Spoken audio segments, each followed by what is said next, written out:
Ops, ops, ops! Hanggang ngayon ba ay lagari pa rin ang iyong ginagamit pamutol ng mga PVC?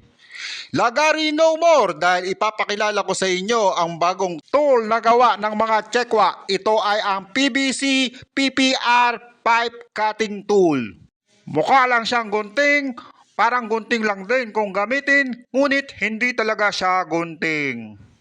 Ang tool na rin ito ang ginagamit ng mga plumber sa kanilang mga plumbing works para mapadali ang kanilang mga trabaho. At ito rin ang ginagamit ng mga electrical man sa paglalatag ng mga PVC pag naglilinya ng kuryente.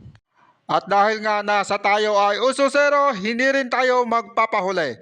Atin ring susubukan ang tool na ito kung totoo nga ang balita na mas mabilis ito sa lagari makaputol. Oh, mabilis nga makaputol kumpara sa lagari!